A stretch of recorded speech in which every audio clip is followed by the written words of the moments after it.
Good morning, all of you. I'm your science teacher, and uh, I'm going to teach you science. In last video, we continued with our fifth chapter of science, that is separation of substances. So that chapter, separation of substances, substances.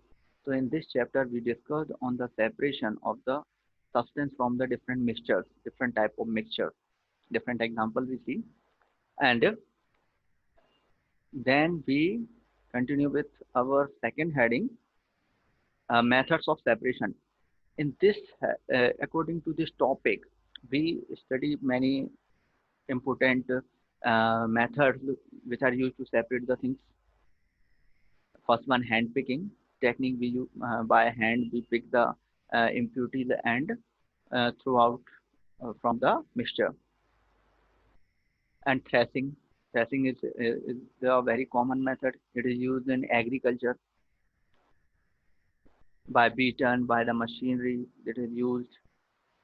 And then winnowing is used to the lighter particles from the heavier particles, for example husk from grain, and via the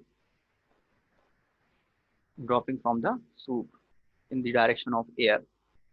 So by this technique, we separate the lighter particles from the grain.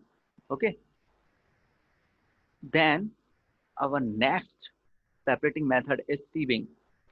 In this technique, in this method, sieve is used to separate the particles from to separate the substance from the mixture on the basis of their size. Okay, suppose you want to prepare a dish, a different dish from the flour. So what we do we first we separate the impurities from the flour, then use that flour. So in when so we take flour into pour into the sieve, and by the small holes or by the small pores of the sieve, the floor particles were passed out, but the remaining large particles or solid substances may remain in the sieve. So we throw them.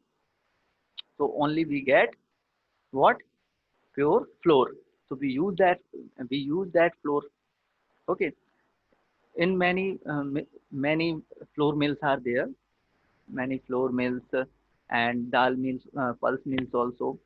So in these meals, before grinding the grains, before grinding the pulse, they separate the impurities from the mixture or from the grains or from the pulse, which are coming after, which are remaining still after threshing or winnowing.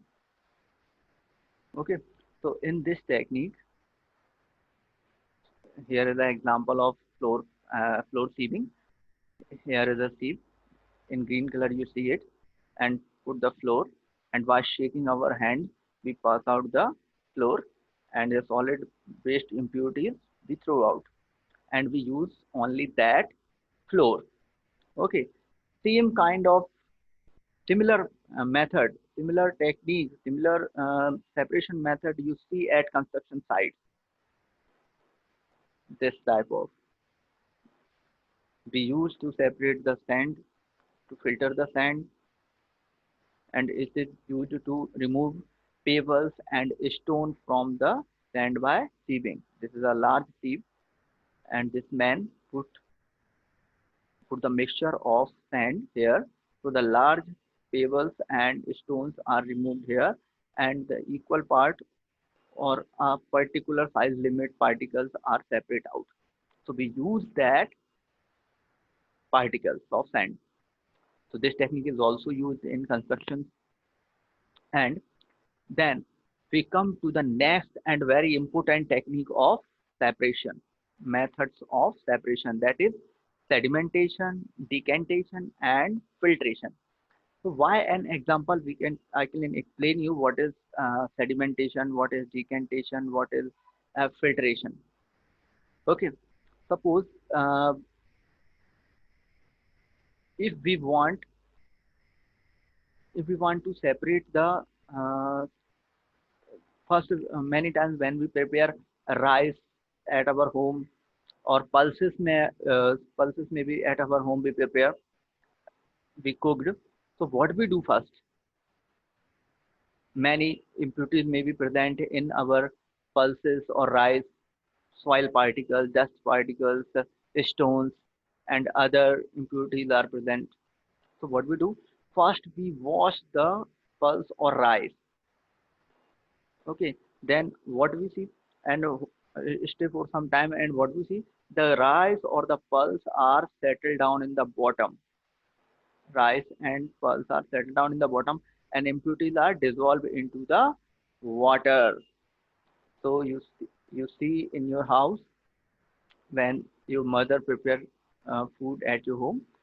So when we rice wash with water, the water in which impurities are dissolved, we pour out from the rice, and washed rice we use to cook for cooking.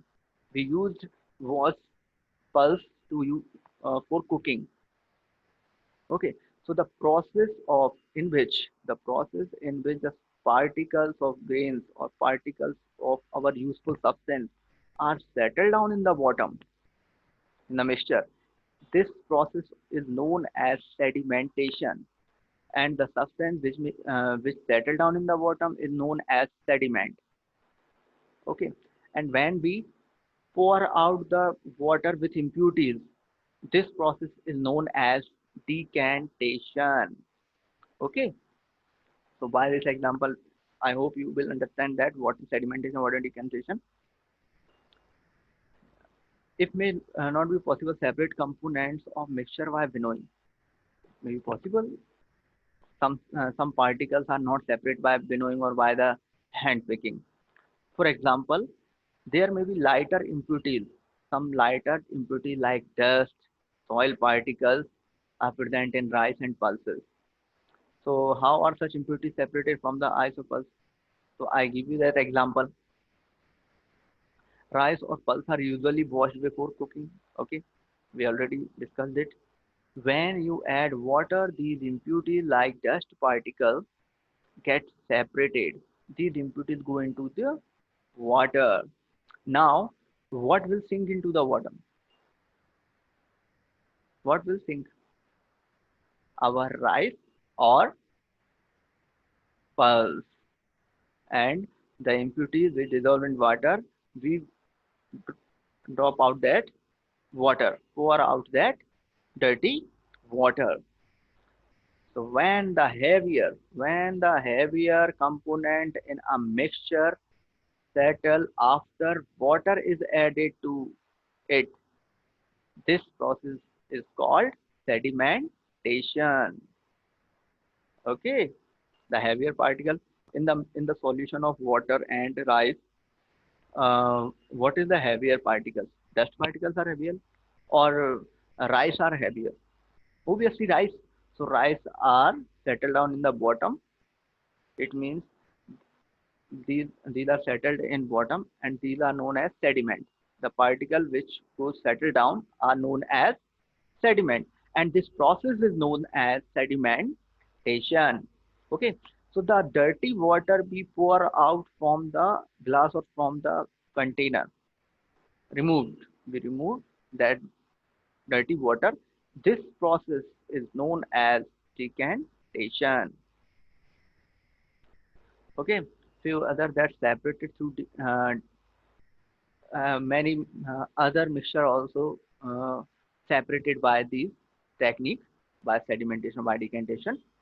And the same principle we use to separate a mixture of two immiscible liquids. It means if we prepared a mixture of two liquids, for example, we take oil and water, and we hold, we put that mixture of oil and water undisturbed for some time. What we see? We see that oil and water prepare their own separated layers. So why the decantation? Upper layer we remove in another container, and the remaining water is already in another container.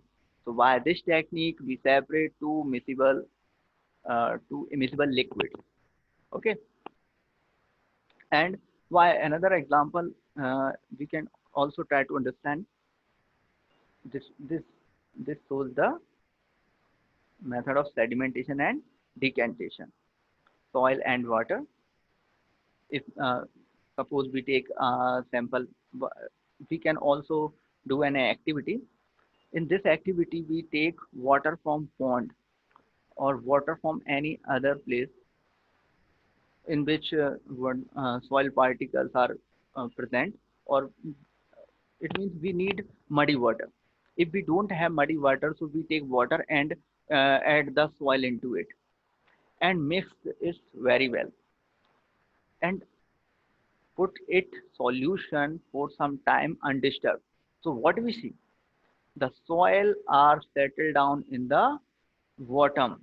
The solid heavier particles are settled down in the bottom. What the upper layer, but the layer of water, we cannot say it very clear. Why? Because some impurities are dissolved in it, and these impurities are very lighter than others. So the water is look like muddy water, and the solid impurities are settled down in the bottom. So the impurities which settle down in the bottom, this process settle down of the solid substances into the bottom. This process is known as sedimentation. Then we separate that water in another glass. We separate that water into another glass. So the transfer or uh, the process of removal of top layer of water into another container is known as decantation. We already know that. Okay, but after this after this process, can you say that we get pure water?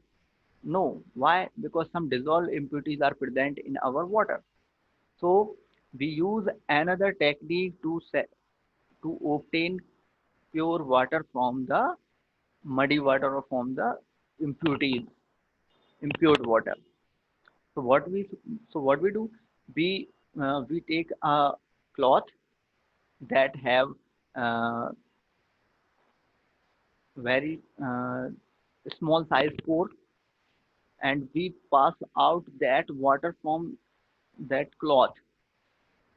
So the small size of particles of water pass out from the cloth, but the impurities are remain into the cloth. So by this technique, we separate the impurities from the water.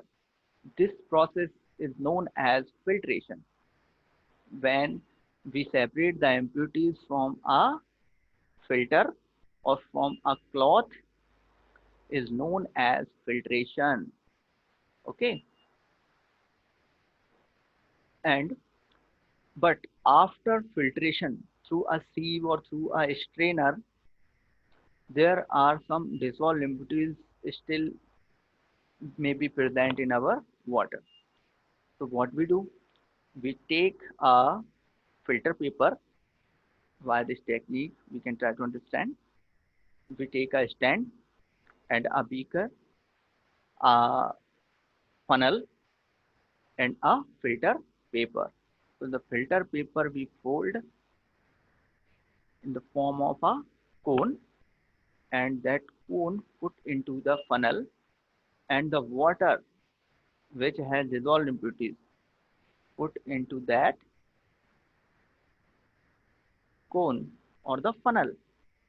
So because filter papers has very fine pores in it, so the fine particles of water pour out from the filter out from the filter paper, but the dissolved impurities are not. So by this technique, by this filtration technique, we separate the impurities from the muddy water. Okay, this technique is very useful. Eh, in dairies and in many house, you also see that when we prepared uh, paneer from the milk, so what we do, we boil the milk and put lemon juice into it. So the um, milk is ready to converting into the paneer, and we filter that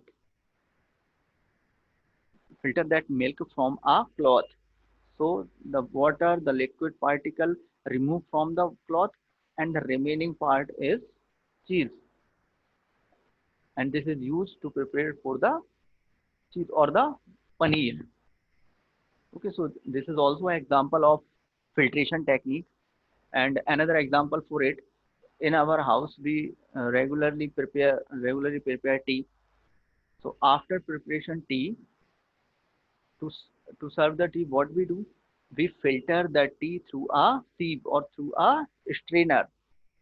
So the particles which present the tea leaves present in the tea are extracted as a filtrate through the strainer, and liquid tea is separate out in the cup. It is also an example of filtration technique. I hope you understand that. If you have any doubt, you can ask. Good luck.